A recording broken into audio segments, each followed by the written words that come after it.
प्रायोजक हैं रोजगार डेवलपर्स। नमस्कार, स्वागत है आपका उत्तराखंड बुलेटिन में। मैं हूं आपके साथ सुहानी बहुगुना। बुलेटिन की शुरुआत से पहले एक नजर इस वक्त की हेडलाइंस पर। केदारनाथ हेली सेवा के लिए बुकिंग शुरू। 8 अप्रैल से टिकट बुकिंग के लिए IRCTC की वेबसाइट जारी। चारधाम यात्रा के लिए पंजीकरण का आंकड़ा पहुंचा 12.50 लाख पार। 10,000 से अधिक विदेशी यात्री भी कर चुके अप्लाई। बंजारेवाला गांव में भूसे की झोपड़ियों में लगी भीषण आग। 6 झोपड़ियों और 3 ट्रैक्टर जलकर हुए राख। राज्य में खाद्य पदार्थों की शुद्धता सुनिश्चित करने के लिए 147 प्रतिष्ठानों में मारे गए छापे। कुट्टू का आटा, सूजी, सेंधा, नमक सहित कई खाद्य के सैंपल जांच के दौरान फेल। राज्य में अब बागों के साथ गुलदारों की भी होगी साइंटिफिक तरीके से गिनती। हेडलाइंस के बाद चलिए अब जानते हैं खबरों को विस्तार में। खबर हरिद्वार से है, जहां शिवालिक नगर चौक पर सर्व समाज के लोगों ने एकजुट होकर समाजवादी पार्टी के सांसद रामजी लाल सुमन के विरोध में जोरदार प्रदर्शन किया।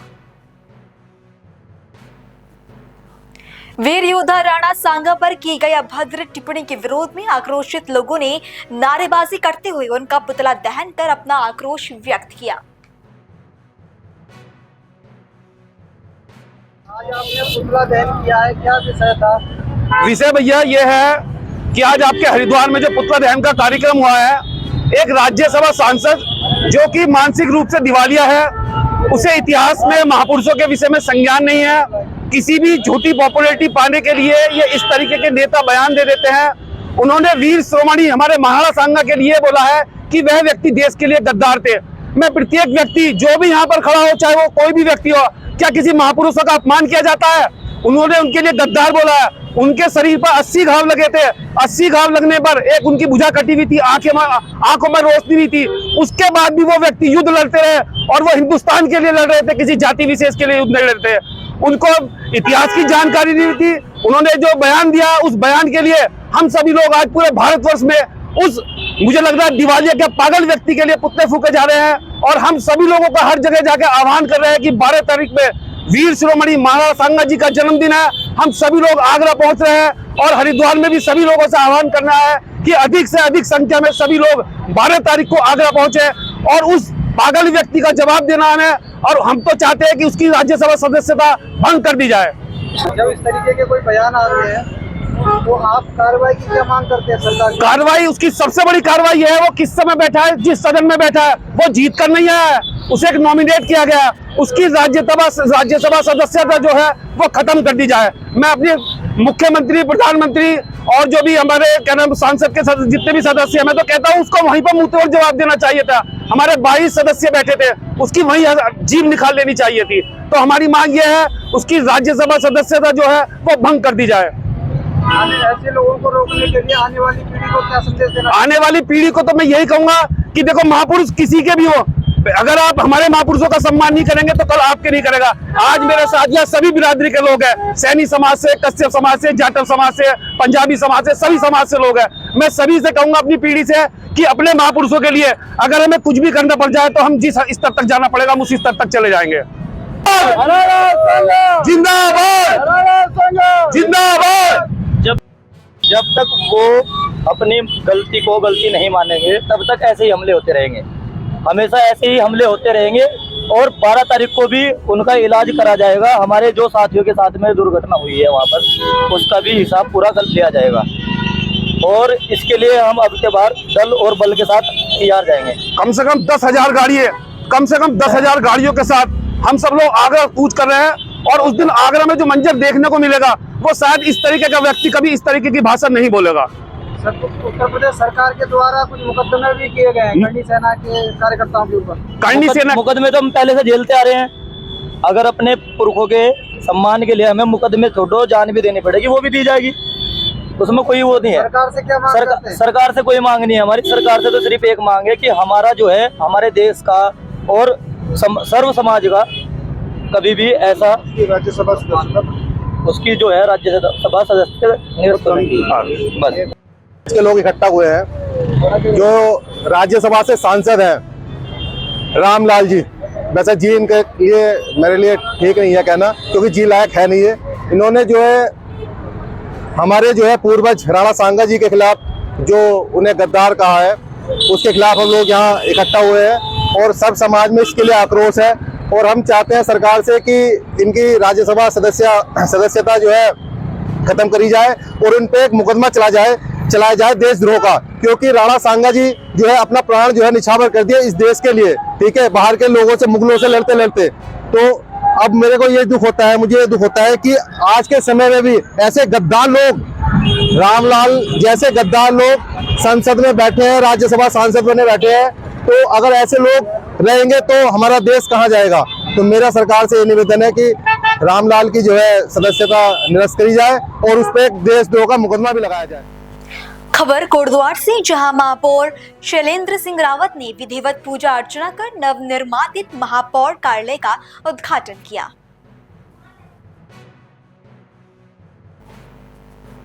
इस अवसर पर मेयर ने कहा कि ये कार्यालय नागरिकों की आकांक्षाओं और अपेक्षाओं को पूरा करने के लिए एक मंच के रूप में भी कार्य करेगा।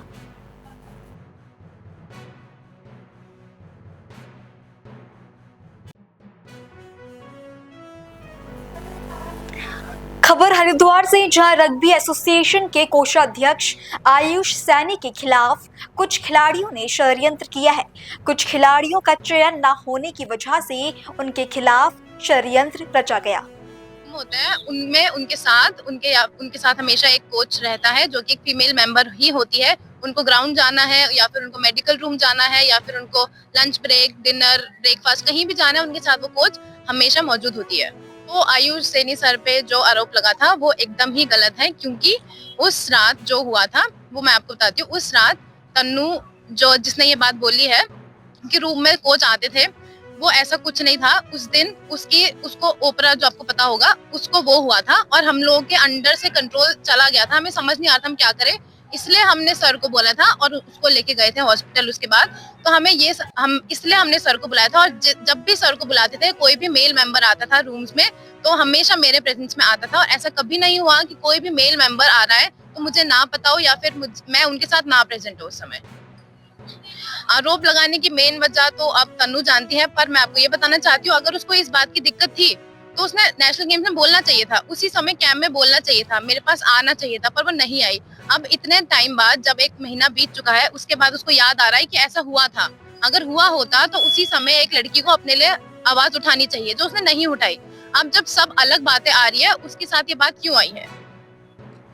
जो हम लोग अभी रग्बी गेम खेलते हैं उसमें हमें सारी फैसिलिटीज मिलती है, हमें मेडिकल की फैसिलिटीज मिलती है, ट्रैवल की फैसिलिटीज मिलती है, फूड मिलता है और अकोमोडेशन मिलता है, हमें सब कुछ अच्छा मिलता है। खिलाड़ियों द्वारा जो है किट के भी किट के आपके किट उपलब्ध करवाए जाते हैं? हाँ जी सर, आप देख सकते हैं हमने ये जो किट पहनी ये हम लोगों को मिली है। ऐसी बात है कि जो सर टिकट्स करवाते हैं, जो भी टिकट्स होती है वो पहले हो जाती है, पर अब सर के हाथ में भी नहीं है ये चीज कि टिकट्स कंफर्म हो या फिर ना हो। और बहुत बार ऐसा हुआ है कि टिकट्स आधी कंफर्म हुई हैं तो हम लोगों को उसमें देखना पड़ता है, पर ऐसा कभी नहीं हुआ कि टिकट्स हमारे पास नहीं है, क्योंकि हमने अपने हाथों से टिकट देखी है, हम लोग अपने हाथों से देखी है और उन टिकट्स में गए भी हैं, तो हमें मिलता है सब। जी आयुष जी, आप अपना नाम बताइए और आप किस पद पे हैं? मेरा नाम आयुष सैनी है और मैं उत्तराखंड रग्बी एसोसिएशन का कोषाध्यक्ष हूँ जी। अच्छा, बच्चों के लिए क्या व्यवस्थाएं रहती हैं खेल के लिए सरकार की तरफ से? देखो, व्यवस्था तो अभी मैं आपको 38 नेशनल गेम्स की बताऊं।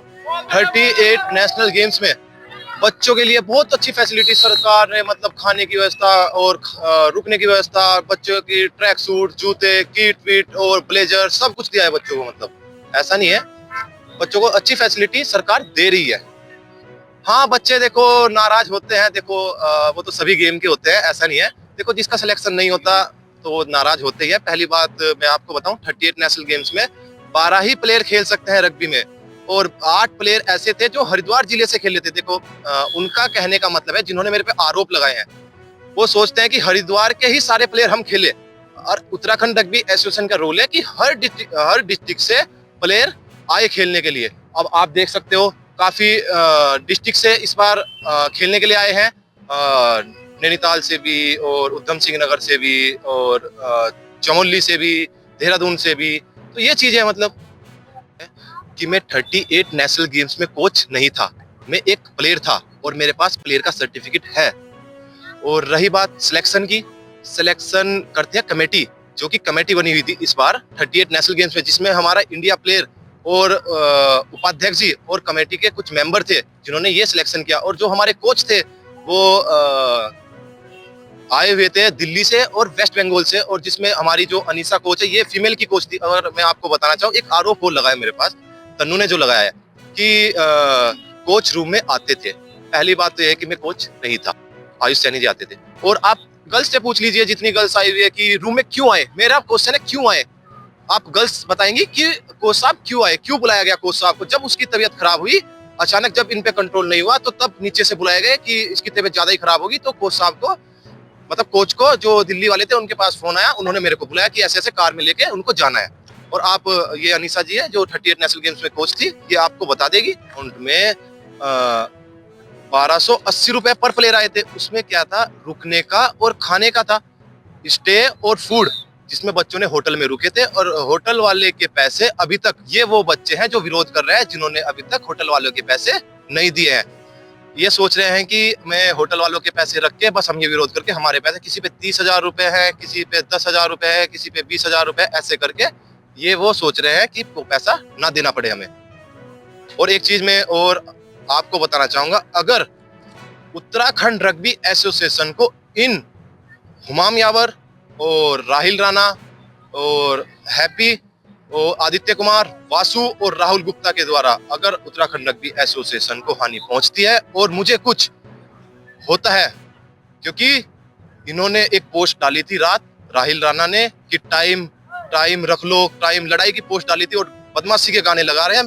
तो मैं, ये जितनी भी अगर कुछ भी हुआ तो इनके जिम्मेदार ये व्यक्ति होंगे। मैं आपके सोशल मीडिया के माध्यम से अभी बता रहा हूँ।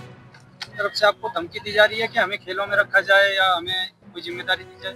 देखो, धमकी क्या है, ये सोच रहे हैं कि अध्यक्ष पद हम बन जाए, हम आपस में ही बन के, कि हम ही मतलब एसोसिएशन को चला। एसोसिएशन का ये रूल नहीं है कि अध्यक्ष कोई बन जाए, ये एक संगठन है, मतलब जो उत्तराखंड सरकार द्वारा ये मान्यता प्राप्त मिली हुई है, रग्बी इंडिया द्वारा मान्यता प्राप्त मिली हुई है। इसमें 7 कमेटी मेंबर जुड़े हुए हैं।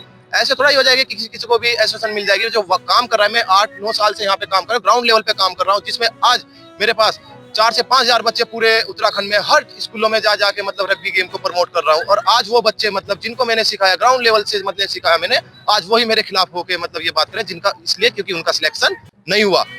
क्योंकि हरिद्वार से तो सारे प्लेयर नहीं जा सकते खेलने के लिए, ऊपर गेम बढ़ रहा है, तो वो चीज है। क्या बच्चों को भड़काया जा रहा है आपके खिलाफ? मैं आपको बताऊं, इसमें जो साजिश रच रहा है हुमाम यावर, बहुत ज्यादा साजिश रच रहा है पूरे। अभी मैं आपको बताऊं, 5th state rugby national championship में भी अभी वो बच्चे आए थे, उन्होंने मतलब थोड़ा सा कोशिश की, मतलब बच्चों को भी भड़काने की, मतलब यहाँ पे टूर्नामेंट खराब करने की, जिसमें हुमाम यावर उनको भड़का के वो नहीं पहुंचा यहाँ पे, उनको बच्चों को भड़का दिया। और मैं अपने अध्यक्ष सूर्यकांत सैनी जी से भी इस चीज के बारे में बात करूंगा, और इनके जितने भी ये मतलब जो एसओएन पे आरोप लगा रहे हैं, इन पे कड़ी कार्रवाई की मांग करूंगा अध्यक्ष जी से। मैं आपको बताना चाहूँ आपकी मीडिया के माध्यम से, हुमाम यावर को 5 साल पहले बैन कर दिया गया था। इसका टारगेट था कि बच्चों को मैं अलग करूं, अपनी टीम बनाऊं और एसोसिएशन में चलाऊं। और अब फिर लेकिन ऐसा है कि हमने 38 नेशनल गेम्स में, चलो भाई एक बार और मौका, चलो हुमाम यावर को चांस देते हैं, क्योंकि उत्तराखंड रग्बी एसोसिएशन सबको चांस देती है। और मैं आपको बताना चाहूँ, ये एक ग्रुप बना रहा है, मतलब बच्चों को तोड़ने के लिए, बच्चों को मतलब रग्बी गेम को खराब करने के लिए एक ग्रुप बना रहा है, जिसमें बच्चों को मतलब अलग कर रहा है बिल्कुल। होटल वाला मालिक भी बताता है कभी कुछ स्कूल में, उसके काम इतने फ्रॉड है। मैं आपको प्रूफ के साथ, जिस दिन मेरे से जिला क्रीड़ा अधिकारी या कोई प्रशासन मेरे से जवाब मांगेगा, उसको प्रूफ के साथ, उसके डॉक्यूमेंट के साथ मैं पूरा आपको प्रूफ दूंगा, उसके फर्जी दस्तावेज के साथ पूरा प्रूफ दूंगा। और मैं काफी आपको प्रूफ देने वाला हूं। अभी मैं अपने फोन से आपको वीडियो दूंगा और आप उसको प्रूफ करके दिखाना इस मीडिया के माध्यम से। लेकिन ऐसा क्या वजह है जो आपको बदनाम कर रहा है? वो इसलिए बदनाम करना चाह रहा है क्योंकि एसोसिएशन की वजह से, क्योंकि एसोसिएशन, वो सोच रहा है कि एसोसिएशन मेरे पास आ जाए और मैं उत्तराखंड में एसोसिएशन चलाऊं। ऐसे कैसे हो जाता है? ऐसे तो फिर कोई भी चला लेगा भाई, जिसके पास मतलब जो ग्राउंड लेवल से काम कर रहा है वही तो एसोसिएशन चलाएगा। अब हमारे अध्यक्ष जी हैं सूर्यकांत सैनी जी, इतना सहयोग करते हैं मतलब रग्बी को लेके, हर चीज को लेके।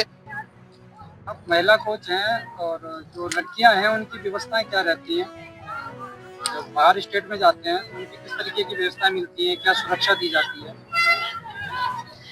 मेरा नाम अनीशा खुराल है और मैं वुमेन्स टीम की कोच थी 30th नेशनल गेम्स में। तो जैसे भी कोई भी टूर्नामेंट होता है तो उसमें सबसे बड़ी वुमेन्स की सेफ्टी के ऊपर बात होती है। तो वुमेन्स के रूम्स अलग होते हैं और मेंस के अलग होते हैं। जो वुमेन्स के रूम होते हैं उनमें उनके साथ हमेशा एक कोच रहता है जो कि एक फीमेल मेंबर ही होती है। उनको ग्राउंड जाना है या फिर उनको मेडिकल। खबरों का सिलसिला आगे भी जारी है, फिलहाल रुकेंगे एक छोटे से ब्रेक के लिए।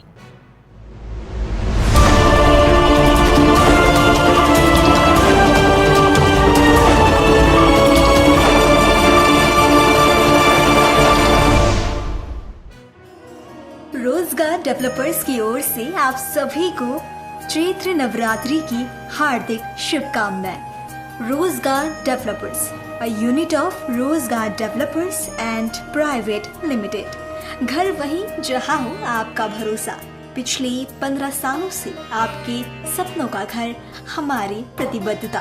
रोजगार डेवलपर्स का पता है शिमला बाईपास रोड, गणेशपुर, देहरादून। रोजगार डेवलपर्स से संपर्क करने के लिए अभी डायल करें 9897054026 पर या 8433207910 पर। रोजगार डेवलपर्स, अ यूनिट ऑफ रोजगार डेवलपर्स एंड प्राइवेट लिमिटेड। घर वहीं जहां हो आपका भरोसा। पिछले 15 सालों से आपके सपनों का घर हमारी प्रतिबद्धता। रोजगार डेवलपर्स का पता है शिमला बाईपास रोड, गणेशपुर, देहरादून। रोजगार डेवलपर्स से संपर्क करने के लिए अभी डायल कीजिए 9897054026 पर या 8433207910 पर।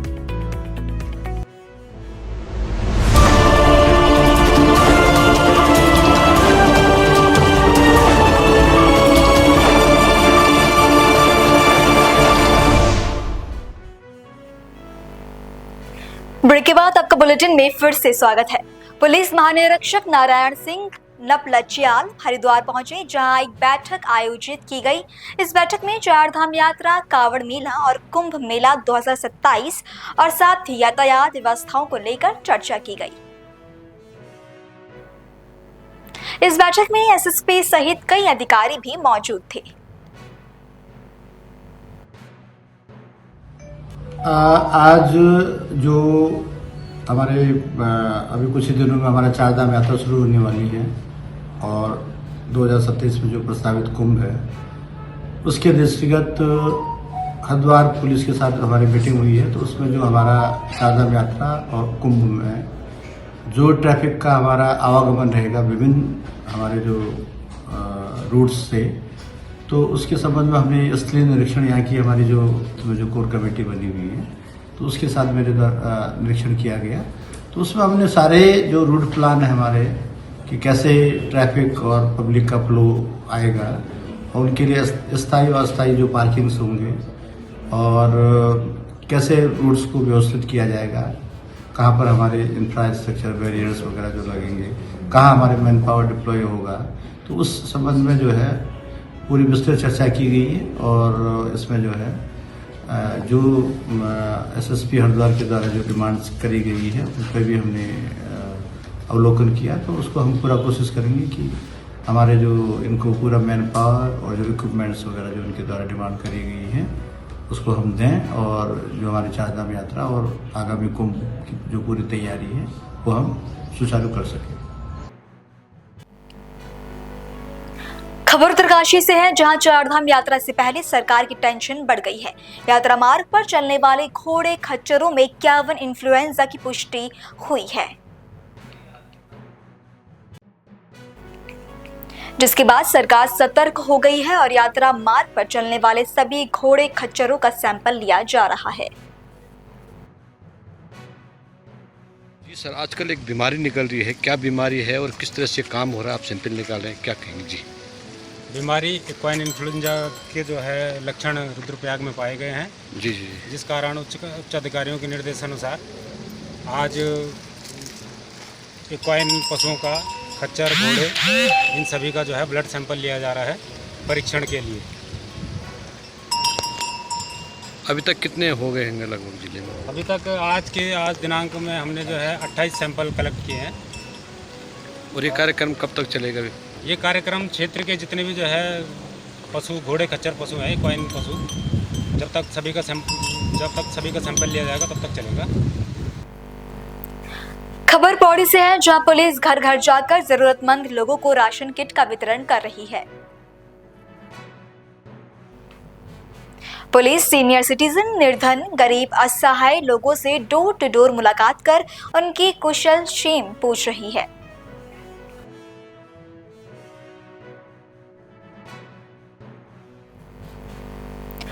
खबर हल्द्वानी से है, जहां के उप प्रभाग खटीमा क्षेत्र के नेपाल बॉर्डर वन मोहलिया मेलाघाट क्षेत्र में वन विभाग ने एक आम की लकड़ी से भरा ट्रक पकड़कर अपने कब्जे में लिया है।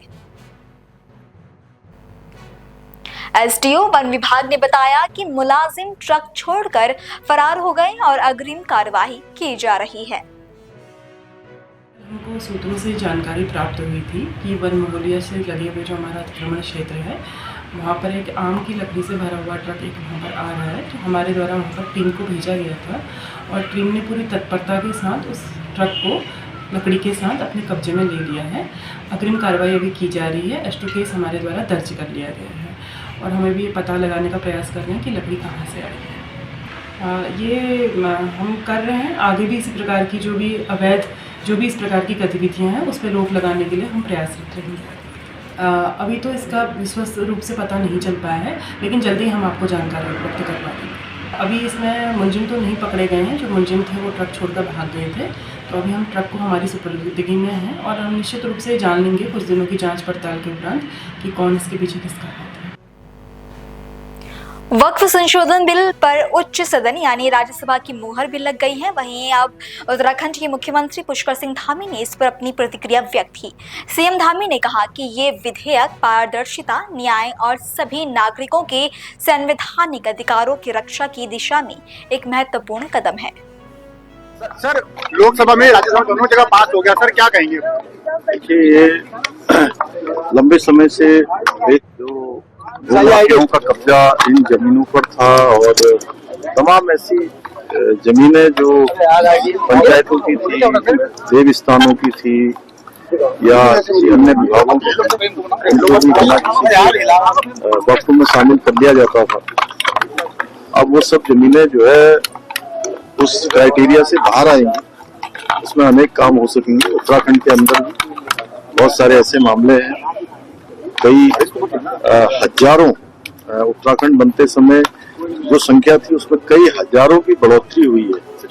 हम इसकी जांच करवाएंगे, इस पर काम करेंगे और जनहित के कामों को इस पर आगे बढ़ाएंगे। ये सारी जमीनें सरकार में आएंगी और जन उपयोग के काम आएंगी, अनेक योजनाएं उसमें होंगी, अनेक विकास के काम आगे बढ़ेंगे। विपक्ष इसका विरोध करता नजर आ रहा है सर। विपक्ष हमेशा तुष्टीकरण की राजनीति करता रहा है। प्रधानमंत्री आदरणीय मोदी जी के नेतृत्व में नवाचार देश के अंदर हो रहे हैं, नए कानून लाए जा रहे हैं और जो देश की तरक्की में जिनसे योगदान हो सकता है, देश की तरक्की, गति, उन्नति, प्रगति बढ़ सकती है, वो सारे काम, वो सारे ऐतिहासिक निर्णय लिए जा रहे हैं। ये भी बहुत ऐतिहासिक निर्णय जो है, मैं आदरणीय प्रधानमंत्री जी को और पूरी केंद्र की सरकार को बहुत बधाई देना चाहता हूँ। सर, विपक्ष ने कहा कि तानाशाही रवैये की तरीके से ये बिल पास किया गया है। सर, तानाशाही रवैये की तरीके से बिल पास किया गया है। इसमें तानाशाही उस समय में होती थी जिस समय में देश के अंदर तुष्टीकरण चलता था, जिस समय इमरजेंसी लगती थी, देश के अंदर कई ऐसे काम होते थे जिस पर चर्चा भी नहीं होती थी। आज चर्चा हो रही है, विधिवत संसद पास कर रही है। सर, उत्तराखंड में कुछ विस्तारों के नाम बदले गए, क्या अभी भविष्य में और नाम बदले जाने की संभावना है? बहुत सारे प्रस्ताव आए हैं और हमने जो भी नाम बदले हैं यहाँ की जनभावनाओं के अनुरूप, हमारे जो महापुरुष हैं उनकी जो उस क्षेत्र से जो उनका एक तरह से सांस्कृतिक रूप से परिवेश मिलता है उसके अनुरूप और जो विरासत भी है और विकास भी है उसके अनुरूप ही हमने नाम बदलने का निर्णय लिया। जो लोगों की भावनाएं हैं उसके अनुरूप हमने काम किया। आगे भी निकट भविष्य में भी सभी अच्छे कामों के लिए संभावनाएं हमेशा बनी रहेगी।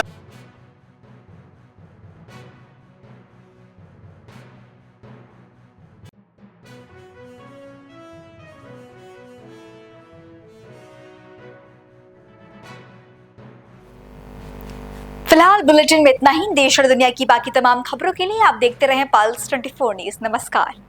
इस बुलेटिन की प्रायोजक थी रोजगार डेवलपर्स।